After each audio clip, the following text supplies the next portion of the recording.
So welcome everybody to a new episode of Muva Podcasts. We're excited to have with us today one of Orange County's most successful real estate agents, Jennifer Poltl of Jen for Homes. So Jen, thanks for joining us. Thank you very much for having me. And I know things are very busy in the world of real estate these days, and we do have a lot of questions, but I'd like to start with just a little bit about yourself and more about how did you end up getting into real estate?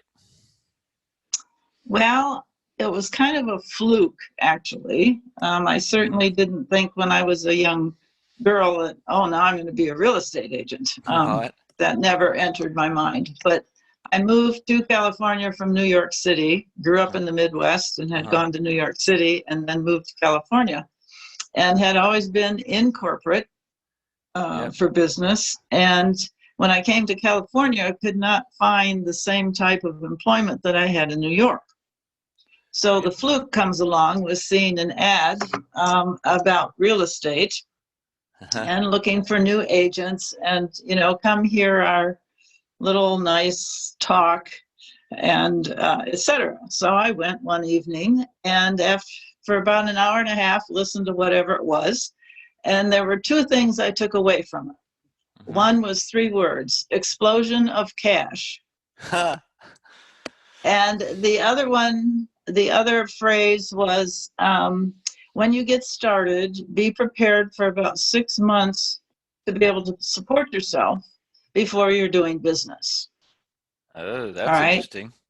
That's interesting. So I thought, okay, maybe this is the thing. So off I go, jump in, sign up, start studying, etc. Well, both of those things turned out to be long-term results. The explosion of cash doesn't happen right away. Yes. And the 6 months, I tell people, you better think about 2 years. All right. So anyway, off I went and got involved. And actually in corporate, one of my main focus and things that I did was event planning. Yep. And when I look now at what I'm doing in real estate, it is event planning. So it requires all the detail. It requires the planning. It's somewhat the same. That's very interesting. And so when you were in event planning, you said you did that in New York a bit, correct? Yes, at the corporate level. So, client events, client trips, client dinners, lunches, et cetera, et cetera. So, and now with real estate, the event planning is, okay, I'm selling my home, but there's all these other things that go with it. Right. The event is the buy or the sell. But I say to people, are you planning to move? Do you have a plan? Yep. Because it requires a plan. And so you start at the beginning with what you want to achieve and where you might want to go and what is your budget and what is the timing, the dates. And then we start working on all the details. How is that going to happen to achieve that goal? And then organizing the plan. Exactly. Yeah. Oh, that's pretty interesting.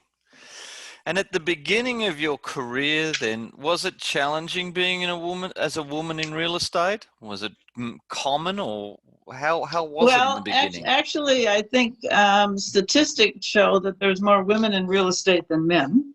Interesting. It's always been something.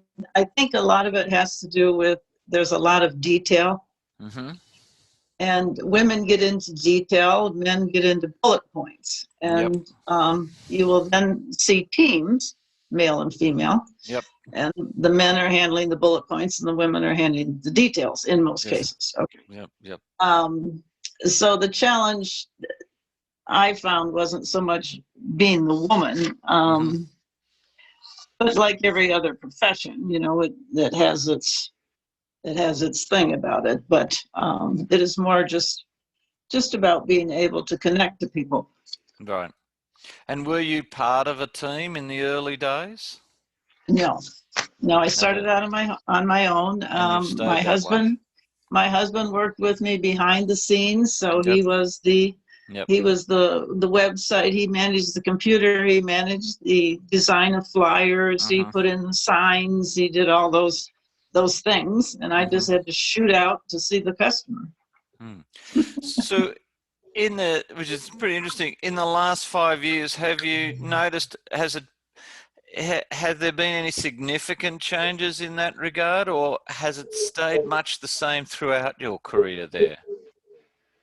Well, the one thing that remains the same always is you are dealing with people, and you are dealing with people on a very personal level, and you are dealing with people in their lives, all right, how they live their life, where they live their life, which is very personal.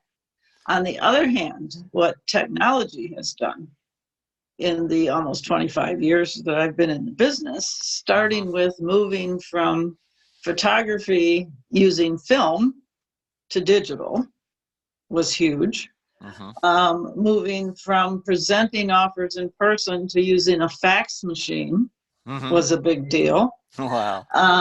Going to online forms, so you didn't have 3-part carbon to sit there and fill out and hand everybody a copy no one could read, etc. And of course, now in the last 5 years or so, the technology of all of the online, not only what we can do with the forms and the e-signing, but the photography and what you can show about a home online. So that's been the biggest. So the technology sounds like in the last 5 years to have been the biggest game changer here. Yes. And do you think that's leveled the playing field a bit with people able to come in, easier for people to come in, or has it's just made it quicker to get things done? Are you talking about people to come into the business or people to come into the transaction? No, people coming into the business, entering the real estate business. Well, again, it's a people business. It's all about who you know. Yep. And whether you know them through technology or you know them because they're your neighbor or your relative or whoever, it is about your sphere. Yep. And then you have to move outside of that sphere to continue on. And so it's all about how you do that. So the technology's made it is more transaction oriented than it's a tool. Technology is a fabulous tool, but you cannot take away what it means to be with that person. And people are texting. I mean, we went from emails, communication, to texting, taking over from emails, and then maybe the social media, and people think that's the way they want to always communicate. Well, there are issues and things to deal with. You can't do it in a text. You can't even do it in an email. You need to speak. And particularly during what we've just been through with the virus and being locked down, two things have come to the forefront, which is using the telephone and going to the mailbox. The mailbox is back, huh? The mailbox is back. And so is actually speaking on the phone. That's a bit scary. So that's from my perspective. That's pretty cool. So you've over this time, and we've talked about changes going on, you would have come across and you've seen a lot of changes with the technology and the way real estate's gone. But I imagine you've met a lot of interesting people in your time selling real estate, and all of this all the time, I believe you've been in Southern Orange County, correct? Yes. And so, could you tell us about, are there any sort of challenging situations that you've had or interesting people that would come to mind in your times you don't have to mention their names, obviously, but anything interesting that just sort of stands out in some of the situations of being a real estate agent, a high-profile real estate agent in Southern Orange County? Well, I believe being in California, number one, gives us a exposure Right. to a big mix of people. So I have worked with people from all over the world who are Yes. here living, okay, which I find totally fascinating. Mm-hmm. And I have learned so much doing real estate about behavior, human behavior, how we think, how we feel, etc., Mm-hmm. and realize that I need to come out from behind my eyes to deal with whichever client I'm dealing with, because my perspective on the situation with my knowledge of the real estate process can be totally different from the client I'm working with in how they look at the information, how they feel about negotiating or problems, how do they handle it, etc. Mm-hmm. So I cannot just sit, like I say, with my set of eyes and deal with that. I have to come out from behind that and look at it from their perspective so we can get through the transaction. So there's the getting it from their perspective, and their perspective is going to vary depending on where their background comes from. Is that Yes. and you say you've with California, people coming from all over the world. Where have you seen in terms of locations in your experience with these people? What countries are they all come from? Everywhere, or is there any in particular that stand out? No, not any particular. I've been, whether it's from Asia or from Europe, from Canada, from Mexico, South America. I have encountered people from all over, Right.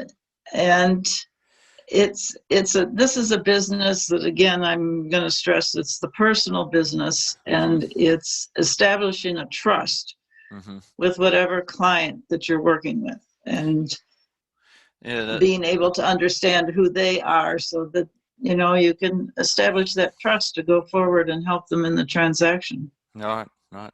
And when when they're coming from these locations all over the world, are they typically buying the property and holding it as a rental property and going back to their homeland, or are they actually? Do you see it where they're actually moving into that location? Well, with my experience and the business that I do, I'm working with people that are living here. Yeah. I haven't worked with a lot of international or coming in, buying the place, and like you say, then going back. Right. So it has all been with people who are, residents of the United States or, Right. et cetera. Come from overseas, Now they got their might be buying residency. it. They might be buying as an investment to hold as an investment property, Yes. but they are living here. Yeah. So they're from other countries and they've established Yes. US residency, and then they've Yes. decided we're going to buy in California.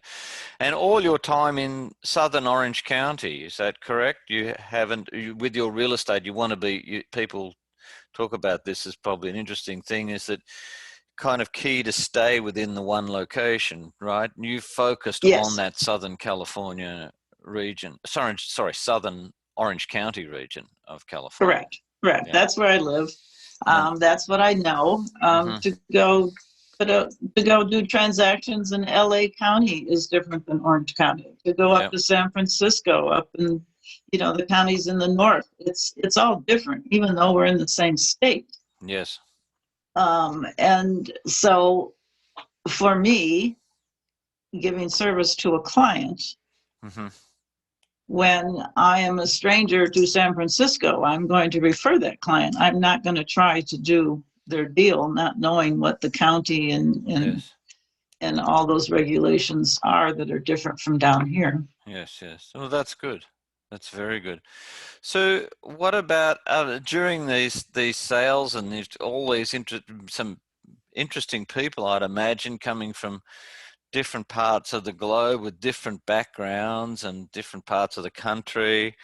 Are there any mishaps or things that happened that stand out that you were able to overcome and then find a way through, or but that would just stand out as Well, well? This was a that's bit of a catastrophe, but we were able to save the day. well, and to save the day, that is the reason people should work with a real estate agent in a transaction, because there is going to be something in every transaction that's going to raise its head somewhere.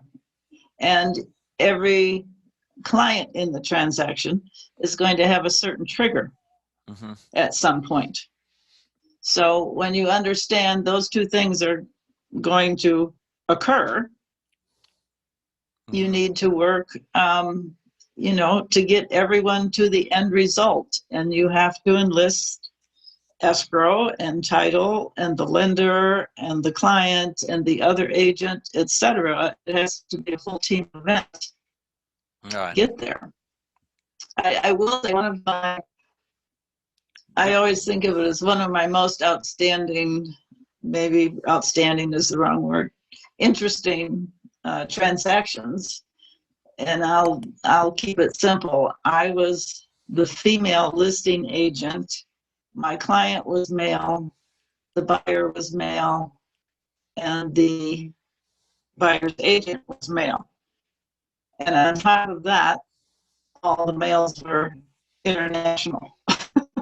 So I said, well, maybe I should go to Washington and be in the diplomatic service after that transaction. So you had, but it all worked very well. So well, that was very interesting. but it would have been some experience with all that. A lot of Yeah, a lot of male clients around then. well, but it was because of each one being from a different place internationally. It's that perspective then coming into it also, and so that's what made it very interesting and intriguing. Yeah, but we got through United Nations. Yes, but it was and that's what we find here in California. I mean, when I work with other different player agents and our lenders, and our clients, we are from everywhere. Yeah, that's a very good point. Which is fascinating, which is what this country's about, really. Yep, indeed. So, really, are there any? There's a fair bit of news, in the news, at least here in California, but I think most all over the US, about booming property values. Can you tell us what's happening here? Well, they are booming. That's a good word. To keep it real simple, it's supply, demand, it's low interest rates, and very low inventory. Right. High demand. Yes, we and our clients. Jennifer, you're breaking up. Are out there. Can you just check that again? Very low inventory. Buyers are out there. Can you hear me? Yeah, we lost you for a little bit then, so you might want to just go back on that one. All right, can you hear me now? Yeah, this is much better. I think it was something to do with the connection there. I'm sorry. No worries. So can you go back, start from scratch a little bit on that one? The property values is booming is some word, but it's a supply and demand, and we lost you at about it's supply and demand. And it's not set to change much. So buyers need to understand that it is the seller's market because there's lack of inventory. Sellers need to understand when they do come out, it does have to be priced right. Yes. Or it will not sell. Buyers are very astute. Buyers are very sophisticated now with everything all the information they can come up with online, etc. And there will be demand for that property when it's priced right. Or if you think you're just going to, test the market, we used to say in the old days, that's not going to work. You're going to sit there. Right. So the property will sit, but a property selling above list price generally, or is it just when it's priced correctly? What I'm finding in my experience, number one, there's multiple offers going on, and then multiple offers do drive the price. Yes. So then you have to be careful. Is this with financing? Is it going to appraise when they drive it this far? Is it all cash, which doesn't matter to the appraisal, etc. So there's all kinds of things to take into consideration. When with the transactions, are you seeing, and how do you break it down? Are they mostly finance transactions, or are there a high percentage of all cash transactions? There's a lot of cash. Wow. There has been a lot of cash in real estate, in my perspective, since about 2012. Wow. Coming out of the recession, it took cash to get us going again. So that was investors. But there is a lot of cash in real estate, which shows me that people are confident about real estate. When you're going to put cash into real estate, which then stays static while you own it. So people might be buying with cash and then refinancing afterwards to take advantage of the real interest perhaps, rates. Perhaps I don't see it afterwards, so I'm not sure. But there's lots of cash. Yeah, very interesting there. And so the values being pushed up, the supply could have to do with not a lot of people wanting to sell now as part of the being locked down and being reluctant to have to make a change. And then yes, correct. If someone's looking to make a change and stay in the area, that's when it's tough. Because unless you can purchase first, you have to, when you put your home on the market, it's going to sell in a matter of moments almost. But then are you going to just go rent until you find what you want? Or most people don't want to do that. So they need to have a clear understanding of where they're going. We are seeing a lot of transactions that say contingent on seller's purchase, finding a replacement property to help with that situation. And when buyers like the property, they agree to that with a time frame. But that's the sticky part for sellers. So people I'm working with are sellers that have that in place. Either they're moving out of the area, they're moving into senior, they're downsizing, they're going to family, or they've purchased the house, or. But it's something specific as opposed to just the thought of let's move. Okay. So with the something specific, they've already, in most cases, would you say they've already purchased that replacement property before selling? Not always, because that's a financial situation that some people can do and some can't. Right. So, but it is part of the plan when we, planning to move. Do you have a plan that we put in place so that you can achieve what you want to achieve? Yeah. And then low interest rates having a bit to do with that. Oh, so my goodness. Yeah. The interest rates are unbelievable. Yeah. And so purchasing high now with these very low interest rates, you're doing better than the reverse. Higher interest rates, even though the price is lower. Okay. So if the prices was to drop even 10%, if the interest rates were at 6%, you would be better off buying today. Yes. There you go. There's a huge reason to push the market. Which is part of the demand that's going on, because those very low interest rates then allow you to be in this price range to buy what's out there. Yeah. It's just this circle that goes around. Yeah. It's a go around circle, and it just keeps, and no real end in sight for these low interest rates. Well, not at the moment. When we came into 2020, we came in very strong. January to February, it was going to be a very strong year. Interest rates had lowered somewhat because 2019 interest rates were higher and the market was slower. So we came in with gusto, and then all of a sudden the virus and the shutdown.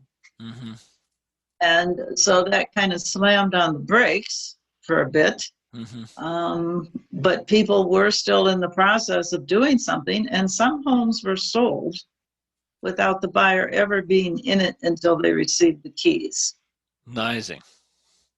So that went along. And then, so our whole seasons, peak seasons were pushed to basically fall, late summer, fall. And then we've, taken off again. But by that time, we had all of our procedures in place. We have very strict procedures that we're following with the COVID virus, and special disclosures, et cetera. And everyone's now comfortable dealing with that. So, yeah. And so now the market is operating at full steam. Oh, yeah. Yeah. Yeah. What would you suggest for a homeowner that's planning to sell, looking to sell in the next 3 to 6 months? What would you suggest they watch out for? We have to watch out for pricing, always. Pricing is number one. What do you mean by pricing there? Pricing to buy their other home, or pricing? Yeah, how you price the home to sell. Okay. When you really want to sell, then the home needs to be priced correctly according to the market that's happening and according to what you've done with the home, what you offer, what your location is, etc. So it's pricing. And again, I come back to my plan. So if you want to sell in the next 3 to 6 months, what happens when you sell it? Okay, now you've got it sold. Now we've got a contract. Then what are you doing and when are you doing it? And that's not the time to decide. Yeah. You need to decide now. Decide in advance, yes. Okay. Right. And are there some things you need to do to the home to, make it better to go on the market? Or is it something that's not going to be the thing and it's just going to be as is, et cetera. So all of those details then come into play. But it is all about pricing.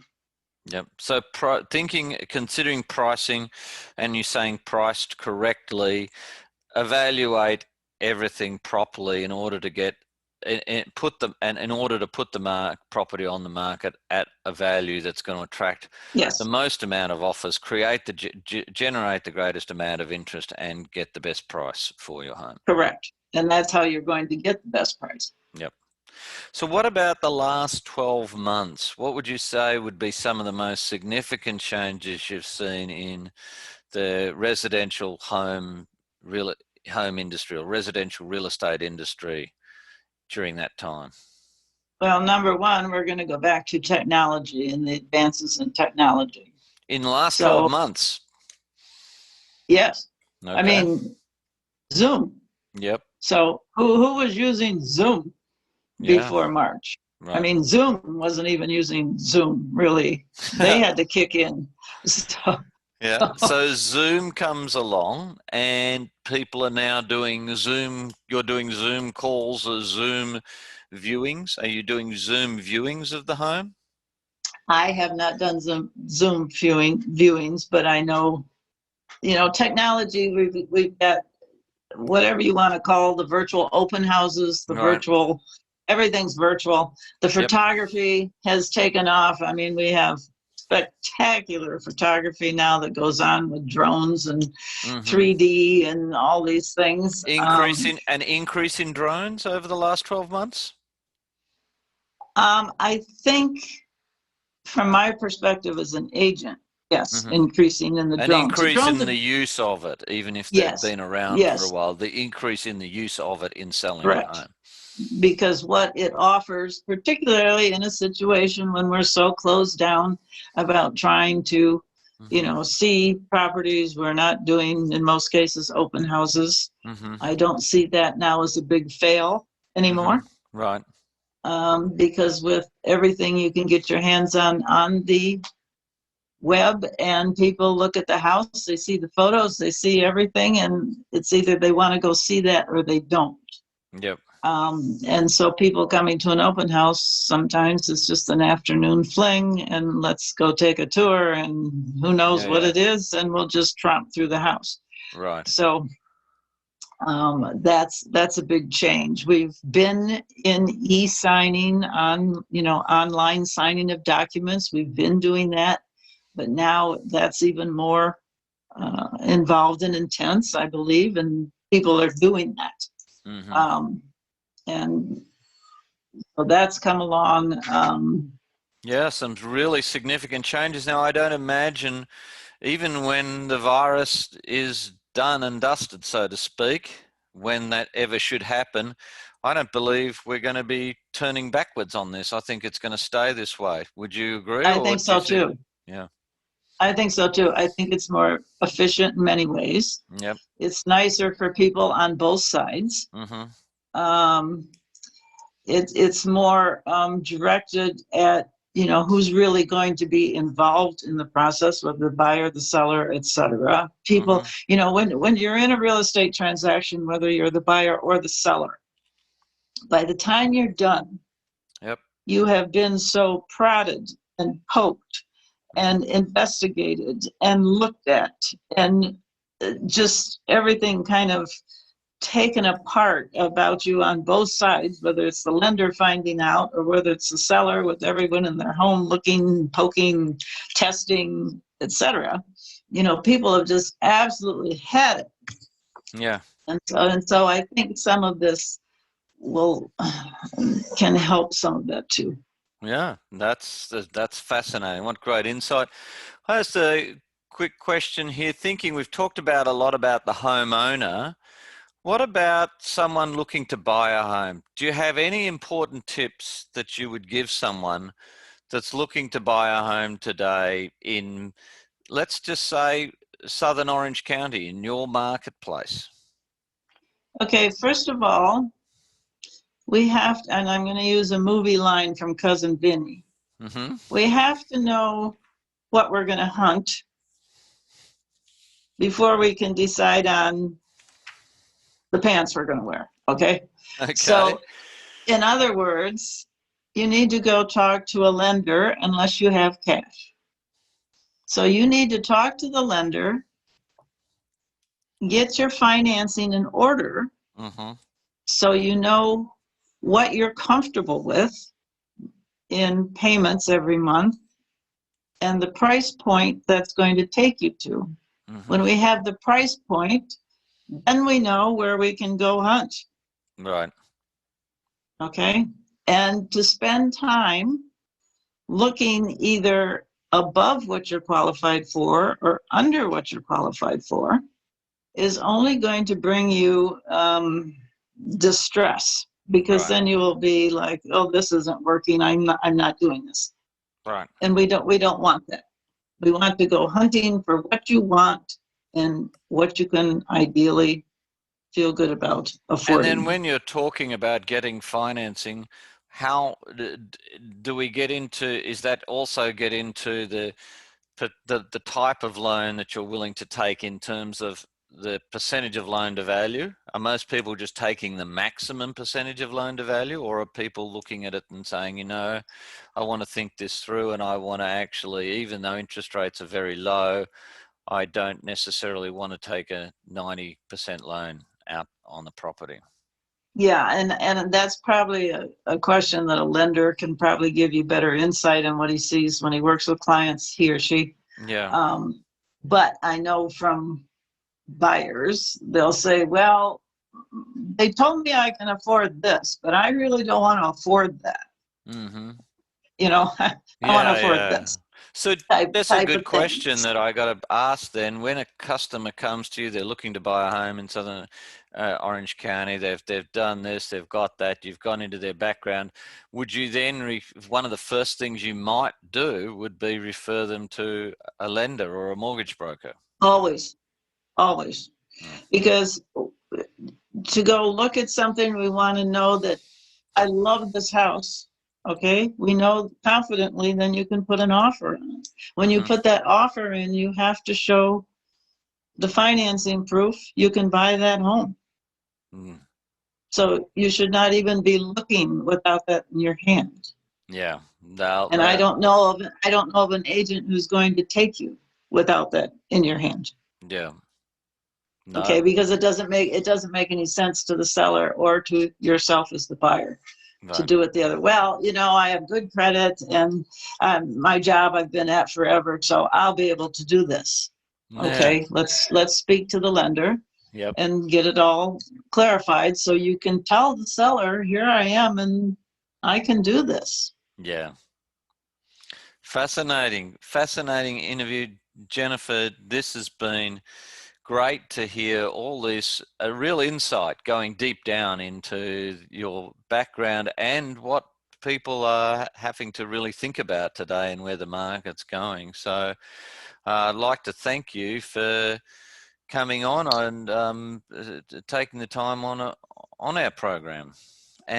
But also, I guess, one before we go, I will say to all our guests, please subscribe to our podcast by finding us on Instagram at Muva Inc. That's MUVAINC. But also, if you want to reach out to Jen Poltl, Jen for Homes at cox.net, cox.net, Jen, the number 4, HOMES, at cox.net. Until then, thanks for tuning in. Jen, thank you so much for coming on the program.